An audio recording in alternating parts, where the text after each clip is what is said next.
বিসমিল্লাহির রহমানির রহিম।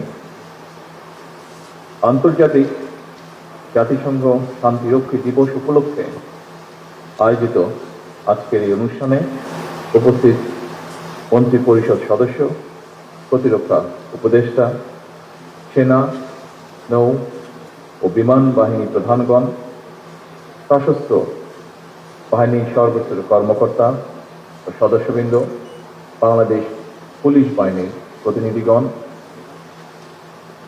UN Resident Corps in Bangladesh, members of diplomatic corps,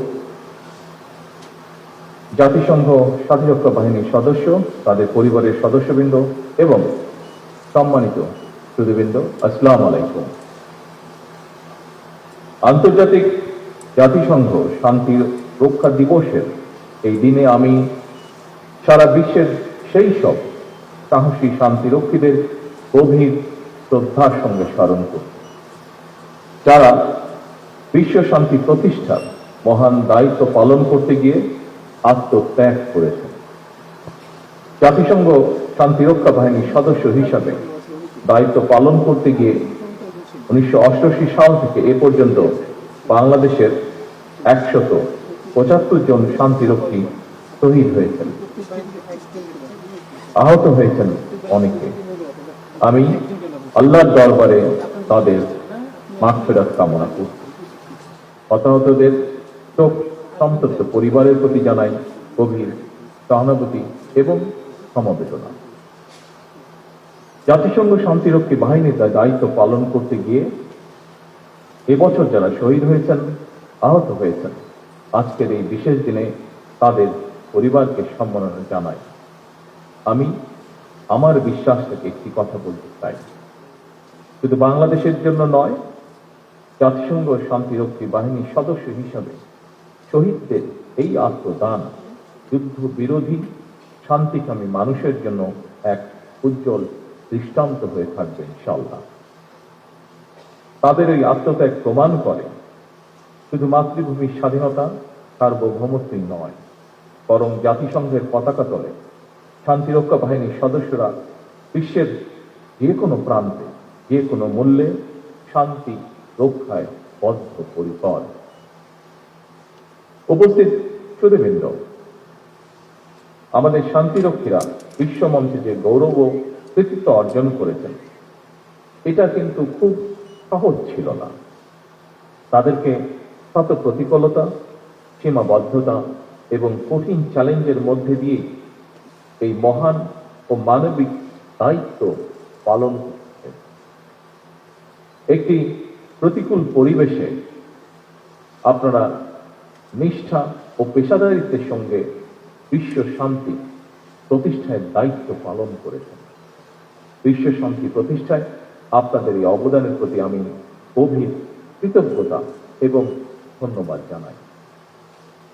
আমি যতদূর জানতে পেরেছি, এ পর্যন্ত বাংলাদেশের সশস্ত্র বাহিনী এবং পুলিশ বাহিনীর 2 লাখেরও বেশি শান্তিরক্ষী বিশ্বের 43টি দেশে প্রায় 63টি শান্তিরক্ষা মিশনে সাফল্যের সঙ্গে দায়িত্ব পালন করেছেন। বর্তমানেও প্রায় 4212 জনের বাংলাদেশি শান্তিরক্ষী বিশ্বের বিভিন্ন প্রান্তে 9টি শান্তিরক্ষা মিশনে সততা, নিষ্ঠা ও আন্তরিকতার সাথে দায়িত্ব পালন করে চলেছেন। হাইতিতে নতুন একটি মিশনে যোগ দেওয়ার প্রস্তুতিও চলছে। পাশাপাশি জাতিসংঘ শান্তিরক্ষা বাহিনীতে পুরুষের পাশাপাশি বাংলাদেশ সশস্ত্র বাহিনী এবং পুলিশের প্রায় 11% নারী সদস্য সাহসের সঙ্গে যুদ্ধ বিধ্বস্ত এলাকায় শান্তি প্রতিষ্ঠায় সক্রিয়ভাবে দায়িত্ব পালন করছেন। আমি বিশ্বাস করি জাতিসংঘের শান্তিরক্ষা বাহিনীতে নারী সদস্যদের সক্রিয় অংশগ্রহণ অবশ্যই এক নতুন মাত্রা যোগ করেছে। আগামী দিনগুলোতেও নারী সদস্যদের অংশগ্রহণ অব্যাহত থাকবে বলে আমি দৃঢ়ভাবে বিশ্বাস করি। বিশ্বের বিভিন্ন দেশে শান্তিরক্ষা মিশনে আপনাদের নিষ্ঠা, কর্তব্য এবং সর্বোচ্চ পেশাদারিত্বের কারণে বিশ্ব মঞ্চে অন্যতম শীর্ষ শান্তিরক্ষী প্রেরণকারী দেশ হিসেবে বাংলাদেশ সুনাম ও অবস্থান সুদৃঢ়ভাবে ধরে রাখতে সক্ষম হচ্ছে। বিশ্ব শান্তি প্রতিষ্ঠায় এটি আপনাদের সাহস এবং গভীর দায়িত্ববোধের প্রতিফলন বলেই আমি দৃঢ়ভাবে বিশ্বাস করি। বিশ্ব শান্তি রক্ষায় আমাদের এই গৌরবের ইতিহাস একদিনে অবশ্যই রচিত হয়নি। প্রায় 4 দশক ধরে আন্তর্জাতিক পরিমণ্ডলে বাংলাদেশ সশস্ত্র বাহিনী একটি আস্থা এবং নির্ভরতার নাম। উপস্থিত সুধীবৃন্দ, এবার আমি বিশেষ করে সশস্ত্র বাহিনীর দৃষ্টি আকর্ষণ করে একটি কথা উল্লেখ করতে চাই। একটি দেশের সশস্ত্র বাহিনী দেশের স্বাধীনতা, সম্মান এবং সাহসের প্রতীক।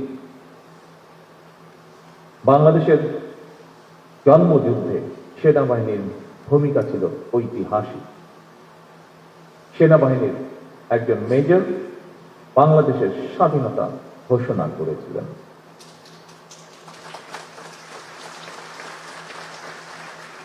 আমি বিশ্বাস করি এই গৌরব এবং অহংকার অবশ্যই আমাদের সশস্ত্র বাহিনীর জন্য অনন্ত প্রেরণার উৎস। সুতরাং এই গৌরব যেন কোনোভাবেই ম্লান না হয়, সেটি রক্ষা করা অবশ্যই সশস্ত্র বাহিনীর কর্তব্য। জাতিসংঘের আন্তর্জাতিক শান্তিরক্ষী বাহিনীর সদস্য হিসাবে রাজনৈতিক অঙ্গনে বাংলাদেশের সশস্ত্র বাহিনীর ভূমিকা সুখ্যাতি পেয়েছে। তবে বিভিন্ন সময় বিভিন্ন প্রেক্ষাপটে দেশের সশস্ত্র বাহিনী কিংবা সশস্ত্র বাহিনীকে নিয়ে কিছু অপতৎপরতা কখনো কখনো জনমনে বিভ্রান্তি সৃষ্টির কারণ হয়েছে। দেশে বিদেশে সশস্ত্র বাহিনীর ইমেজ বিনষ্ট করতে নানা রকম তৎপরতাও আমরা লক্ষ্য করেছি। সমস্ত ষড়যন্ত্র মোকাবেলা করে 1975-এর 7ই নভেম্বর স্বাধীনতার ঘোষকের নেতৃত্বে সেনাবাহিনী ঐক্যবদ্ধভাবে ঘুরে দাঁড়িয়েছিল। এরপরও বিভিন্ন সময় নানা রকম ঘটনায় সশস্ত্র বাহিনীর ঐক্য বিনষ্টের তৎপরতা চললেও 2009 সালের ফেব্রুয়ারি মাসে সশস্ত্র বাহিনীর উপরে সর্বগ্রাসী আঘাতটি এসেছিল।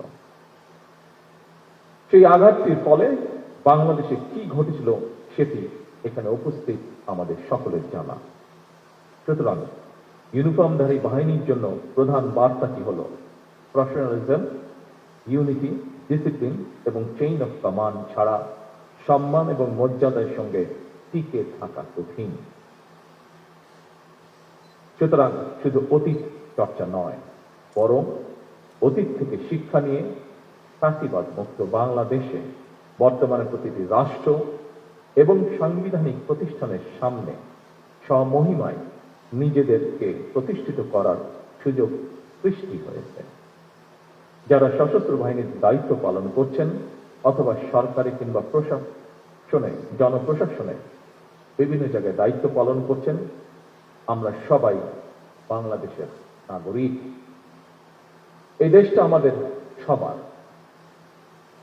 আমরা দেশে কিংবা বিদেশে যেখানেই যে দায়িত্বই পালন করি না কেন, সেই দায়িত্বটি যথাযথভাবে পালন করাই হোক আজকে এই দিনে আমাদের অঙ্গীকার। উপস্থিত সুধীমণ্ডলী, বর্তমান বিশ্ব এক জটিল পরিস্থিতির ভেতর দিয়ে যাচ্ছে। পরিবর্তিত ভূ রাজনৈতিক সমীকরণ এবং প্রযুক্তি দ্রুত বিবর্তনের ফলে জাতিসংঘ শান্তিরক্ষা মিশনের চ্যালেঞ্জগুলো এখন অনেক বেশি বহুমুখী এবং ঝুঁকিপূর্ণ হয়ে উঠছে। প্রথাগত যুদ্ধের পাশাপাশি এখন সাইবার যুদ্ধ, কৃত্রিম বুদ্ধিমত্তার অপব্যবহার, মিডিয়া অপপ্রচার এবং জলবায়ু পরিবর্তনের ফলে সৃষ্ট নিরাপত্তা সংকট বিশ্ব শান্তির নতুন অন্তরায়। তাই আমাদের ভবিষ্যতের মিশনগুলো হতে হবে আরো আধুনিক, দূরদর্শী এবং প্রযুক্তি নির্ভর। এমন পরিস্থিতিতে জাতিসংঘ শান্তিরক্ষা মিশন কিংবা আন্তর্জাতিক পরিমণ্ডলে দায়িত্ব পালনের জন্য সশস্ত্র বাহিনী এবং পুলিশ বাহিনীর মডার্নাইজেশনের লক্ষ্যে সরকার পর্যায়ক্রমিকভাবে উদ্যোগ বাস্তবায়ন করছে। বাংলাদেশে সবসময় স্বাধীনতা, সার্বভৌমত্ব এবং পারস্পরিক রাষ্ট্রীয় মর্যাদার নীতিতে বিশ্বাস করে। আমাদের সংবিধানে বিশ্ব শান্তি, আন্তর্জাতিক সহ অবস্থান এবং ন্যায় বিচারের প্রতি যে অঙ্গীকার ব্যক্ত করা হয়েছে, আমরা তা বজায় রাখতে দৃঢ় প্রতিজ্ঞ। একটি স্বাধীন ও আত্মমর্যাশীল জাতি হিসাবে রাজনৈতিক অঙ্গনে সবসময় শান্তি, বৈশ্বিক স্থিতিশীলতা এবং মানবতার পক্ষে বাংলাদেশের অবস্থান চিরদৃঢ় থাকবে ইনশাআল্লাহ। বাংলাদেশ যে কোনো আগ্রাসন ও সংঘাতের বিরুদ্ধে একটি নিরাপদ ও শান্তিপূর্ণ পৃথিবী গড়ে তুলতে বহুপাক্ষিক, কূটনৈতিক ও জাতিসংঘ সনদের প্রতি সম্পূর্ণ শ্রদ্ধাশীল। I highly appreciate the foreign diplomats and delegates present here, including UN resident coordinator in Bangladesh, and thank them for their continued support for peacekeeping efforts around the world. উপস্থিত সশস্ত্র বাহিনী অফিসার এবং সৈনিক বৃন্দ, বাংলাদেশের শান্তিরক্ষীরা তাদের আন্তরিকতা, কর্তব্যবোধ এবং পেশাদারিত্বের গৌরবোজ্জ্বল দৃষ্টান্ত বিশ্বমঞ্চে প্রতিষ্ঠিত করেছে। শান্তিরক্ষা মিশনের প্রতিটি সদস্য বিশ্বের বিভিন্ন প্রান্তে বাংলাদেশের প্রতিনিধি, দেশের মান সম্মানের বাহক। আমি আজকের এই দিনে দৃঢ়ভাবে প্রত্যাশা করি, আগামী দিনেও যারা আন্তর্জাতিক অঙ্গনে দায়িত্ব পালন করতে বিভিন্ন দেশে যাবেন, তারাও একইভাবে বিশ্ব দরবারে বাংলাদেশের সুনাম সমুন্নত রাখবেন। এই প্রত্যাশা রেখেই আমার বক্তব্য শেষ করছি। আল্লাহ হাফেজ। বাংলাদেশ জিন্দাবাদ।